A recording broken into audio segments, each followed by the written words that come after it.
Shabbos. When ever since I was a little girl, at some point my parents, for those people who grew up in the 70s, there was something called Marriage Encounter Est. If you knew of it, my parents did this process of communication, and one of the outcomes was that every night we had to say the most important thing that happened to us today, every night. Which at times felt like a profound chore, and at times actually felt like it lifted up important things and allowed us to be seen or just to capture something. And as the years went on and Shabbat became more central in my life, and we did have a Shabbat practice, and with my kids, on Friday night, we say the most important thing that happened to me this week.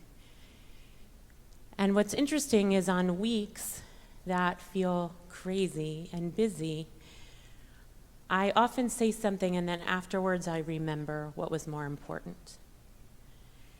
I'm so on overdrive that what comes to mind first or second or third, I see it coming out of my mouth, and then by the time someone else has gone, I realize, oh no, that actually wasn't the most important thing that happened to me this week, because I haven't stopped enough to settle into what the week was. Often I can't even remember what happened in the week, which is very telling.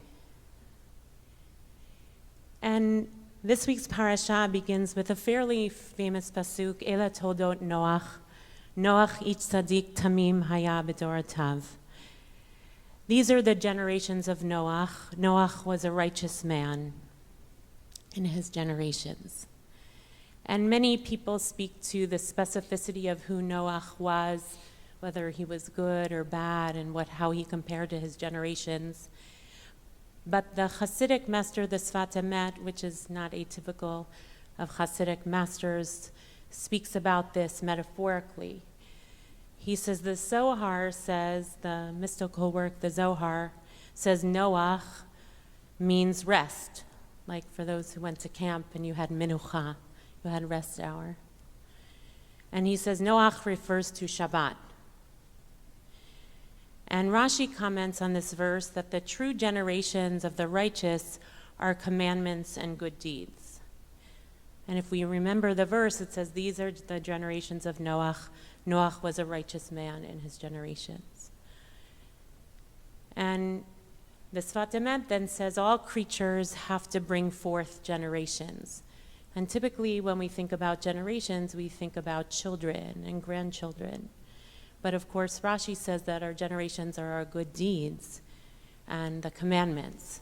It's not a pru or view, a be fruitful and multiply notion of generations. And then he says this means that the blessed God, the Holy Blessed One, placed a holy point within all of creation, and we're charged with broadening that point until its force spreads throughout the earth. And this is the process of generation. So the notion is that we actually need to find Noach, we need to find rest, we need to find Shabbat in order to be generative. That unless we rest, unless we stop, we actually can't touch the point because we're too much on overdrive, that we think generating is actually being busy, creating, doing, being on the treadmill. But it's counterintuitive, and the Sfat Emet acknowledges this, that when we have Noach, when we have rest, when we have Shabbat, everything can return to its source, to that very holy point. And then from there, it should generate out.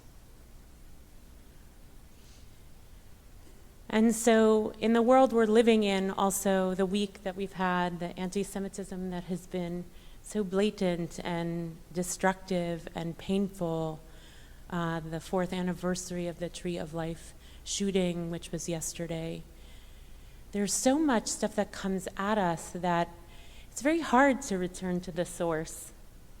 It's very hard to find that point because we're so, or I'll speak for myself, I feel so caught up in the muck of what it means to live in this world sometimes, which makes me even forget the things that are important. And then we're granted this day of Noach, this day of Menucha, these 25 hours to say, come rest, come bride, come queen, come point of holiness, and tell me what's important. Remind me what that source is, so I don't forget, and that I will build from there. Because that's how holiness spreads, building from the source of holiness. And so I invite us on this Shabbat, one, to think about what has been most important for you this week. Remember, and if you don't remember, then think a little bit more, and give yourself the time and space to remember truly what's been important this week. And then give yourself the rest, the breath, the time, the settling, the distance from the treadmill, to touch that holy point and then grow and spread and build a new generation of mitzvot, of good deeds, of love and generosity from that place that we need so desperately to remember.